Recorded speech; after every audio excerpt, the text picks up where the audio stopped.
Bienvenue les cancers, alors on va passer à vous pour ce petit tirage transcendantal zen avec le tarot d'Osho.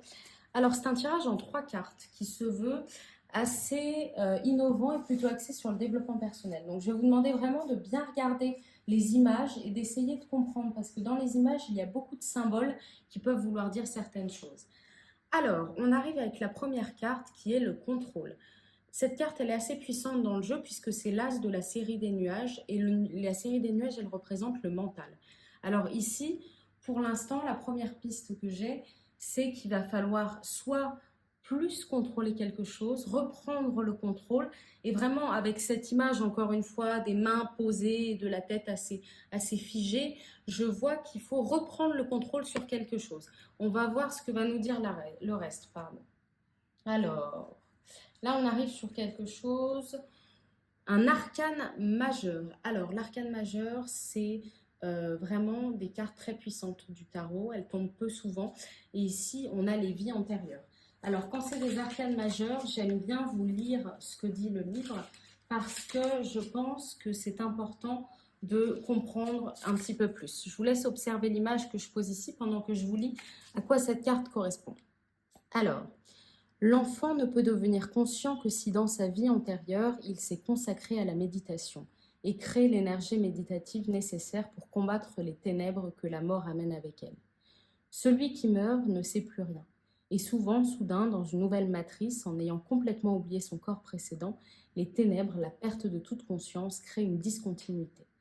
L'Orient a travaillé dur pour ouvrir ces barrières. 10 000 ans d'efforts n'auront pas été vains. Tout le monde peut accéder à sa vie ou ses vies antérieures. Pour cela, vous devez approfondir votre méditation, car sans elle, vous ne trouverez pas la porte qui donne accès à une autre vie.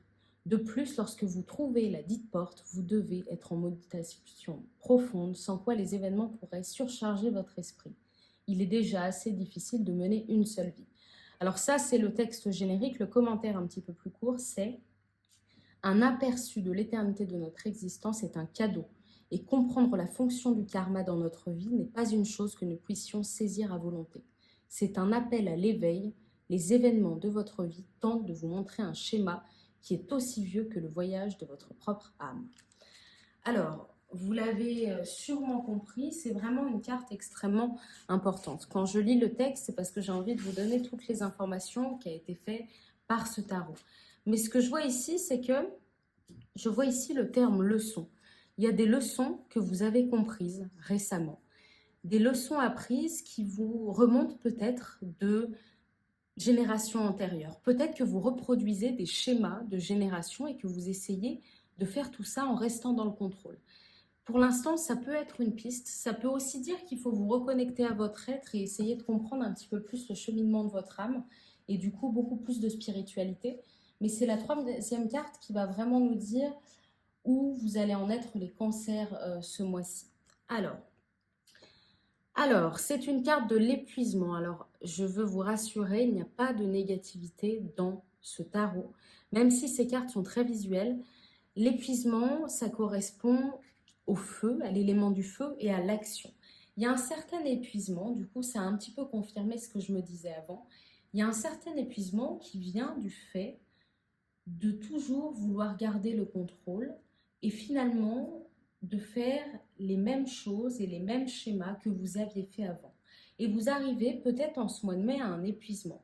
Alors ça peut aussi s'expliquer cet épuisement plus simplement, si le message d'avant ne fait pas écho, par le fait que c'est la fin de l'hiver, qu'on a tous plus ou moins souffert et que maintenant, ce mois de mai, on est un peu épuisé, on a envie que le beau temps revienne, etc. On sait que vous, les cancers, vous êtes assez sensibles, mais votre côté rêveur vous rend extrêmement bienveillant envers les autres. Donc, je pense que ce mois de mai et ce tirage en particulier, il est fait pour vous guider vers un état d'éveil, parce que c'est toujours l'arcane majeur qui prédomine dans un tirage. Donc, on va vraiment se concentrer sur cette carte.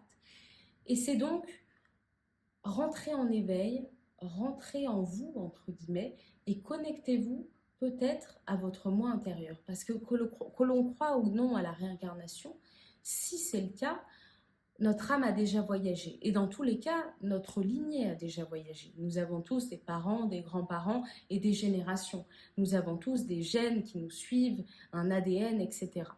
Donc je pense que ce mois de mai, si vous voulez le vivre pleinement, il va falloir vraiment essayer de vous connecter. Et par ça, j'entends essayer de penser positif. Bien sûr, c'est facile à dire, mais peut-être plus d'aller dehors. Je vois qu'il faut un petit peu aller dehors, il faut aller observer les étoiles, il faut aller euh, en dehors de sa zone de confort et peut-être soit reprendre le contrôle, si ça fait écho pour vous, soit lâcher le contrôle et apprécier les plaisirs de la vie et les plaisirs que le printemps offre.